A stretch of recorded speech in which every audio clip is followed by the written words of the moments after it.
किसी भी ब्रांड के लिए लोगो डिज़ाइन करते वक्त एक मोस्ट इम्पॉर्टेंट थिंग जो बहुत ज़्यादा कन्फ्यूजन भी क्रिएट करती है कि इसमें कलर्स कौन से चूज़ करने हैं। देखें, कलर्स इतनी पावर रखते हैं कि किसी भी ब्रांड की पर्सनैलिटी, इमोशंस और वैल्यूज़ को रिप्रेजेंट कर सकें।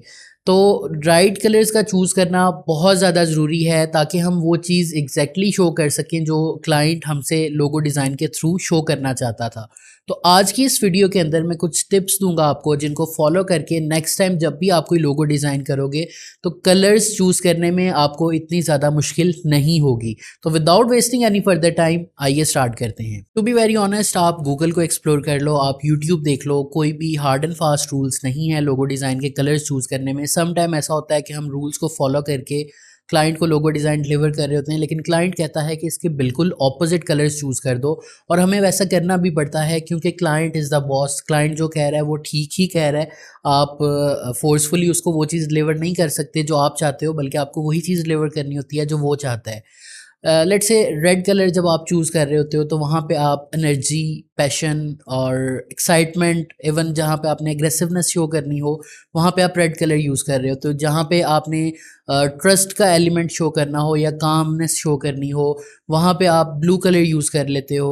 ऑन द अदर हैंड जब आपने कोई नेचर एलिमेंट शो करने हो, इको फ्रेंडलीनेस शो करनी हो, पीस शो करना हो या आपने समथिंग सिमिलर शो करना हो, वहाँ पे आप ग्रीन कलर यूज़ कर लेते हो।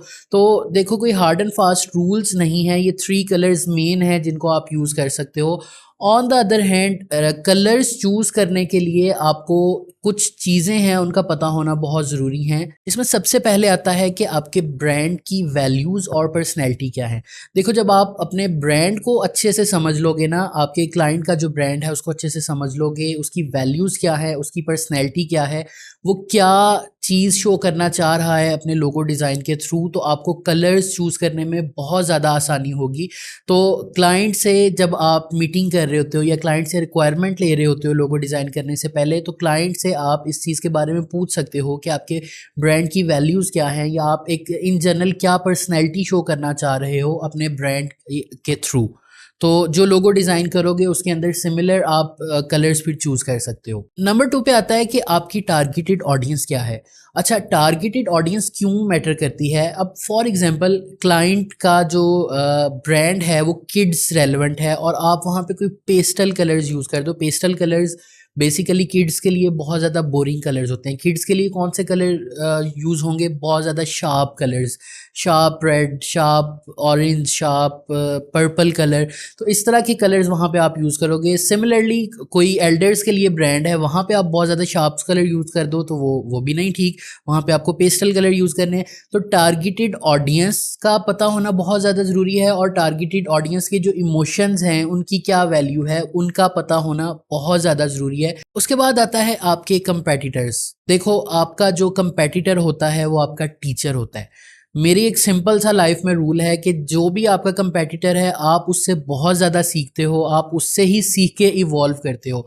तो जब भी किसी क्लाइंट का लोगो डिज़ाइन कर रहे हो तो गो फॉर कंपेटिटर्स को रिसर्च करो, उन्होंने किस तरह के कलर्स यूज़ किए हैं, वो क्या वैल्यूज़ रिप्रेजेंट कर रहे हैं अपने लोगो डिज़ाइन के थ्रू। इससे आपको बहुत ज़्यादा हेल्प आउट होगी राइट कलर्स चूज़ करने में, क्योंकि ऐसा हो ही नहीं सकता कि आप बिल्कुल आउट ऑफ द बॉक्स जाके एक कलर चूज़ कर लो जबकि मार्केट के अंदर कुछ और कलर यूज़ कर रहे हैं उसके सारे कंपेटिटर्स। समथिंग सिमिलर होगा, बहुत ज़्यादा आउट ऑफ द बॉक्स नहीं होगा। तो you can get an insight by looking at your competitors. तो कंपेटिटर्स को रिसर्च करना बहुत ज़्यादा ज़रूरी होता है। लास्टली हमारे पास आता है कि आपने कलर्स वो यूज़ करने हैं जो एक दूसरे को कंप्लीमेंट कर रहे हो। मतलब आप एक से ज़्यादा कलर्स भी यूज़ कर सकते हो। 2 कलर्स जो हैं रिकमेंडेड होते हैं कि आप 2 कलर्स यूज़ कर लो, अनलेस कोई ब्रांड ऐसा है जिसकी डिमांड है कि वहाँ पे ग्रेडियंट यूज़ करना है या वहाँ पे बहुत ज़्यादा कलर्स यूज़ करने हैं, तो इट्स फाइन। वरना आप 2 कलर यूज़ करो और दोनों एक दूसरे को कंप्लीमेंट कर रहे हो, कंट्रास्ट बना रहे हो। कंट्रास्ट किस तरह से? फॉर एग्जांपल अब ब्लैक और वाइट का कंट्रास्ट बनता है, आप ब्लैक के ऊपर वाइट यूज़ कर लो या वाइट के ऊपर ब्लैक यूज़ कर लो, उन दोनों का कंट्रास्ट बन रहा होता है। और सिमिलरली आप ब्लू के ऊपर रेड यूज़ करते हो या ऑरेंज यूज़ करते हो तो भी कंट्रास्ट बन रहा होता है, आप ब्लू के साथ रेड यूज़ कर रहे होते हो तो भी कंट्रास्ट बन रहा होता है। तो आपने वो वाले कलर्स चूज़ करने हैं जो कंप्लीमेंट कर रहे हों एक दूसरे को। और लास्ट में मैं आपको एक टिप देता हूँ, मैंने अपनी लोगो डिज़ाइन की पिछली वीडियो में भी ये कहा था कि एक वेबसाइट है logoporn.com। स्टार्ट में अगर आपको नहीं समझ लगती कि हमने किस तरह के कलर्स यूज़ करने हैं तो गो ऑन logoporn.com, वहाँ पे ऑब्जर्व करो कि लोगों ने किस तरह के कलर्स चूज़ किए हुए हैं अपने लोगोज़ के अंदर। आप इनिशियली वहाँ से आइडियाज़ ले सकते हो। लोगो पॉन्ट के ऊपर नहीं जाना चाह रहे तो शटर स्टॉक के ऊपर जाओ। अपनी फॉर एग्जांपल आप आईटी इंडस्ट्री के अंदर कोई लोगो डिज़ाइन करना चाह रहे हो तो वहाँ पे सर्च करो आईटी लोगो, और देखो कि मोस्टली लोगों ने सिमिलर कलर यूज़ किए होंगे जो उस इंडस्ट्री के साथ रिलेट कर रहे होंगे।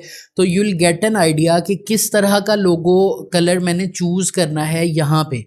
तो ये कुछ टिप्स थी जिनमें मैंने बताया कि लोगो डिज़ाइन करते वक्त कलर साइकोलॉजी क्या होनी चाहिए और राइट वे क्या है कलर्स चूज़ करने का जब कोई लोगो डिज़ाइन कर रहे होते हो आप।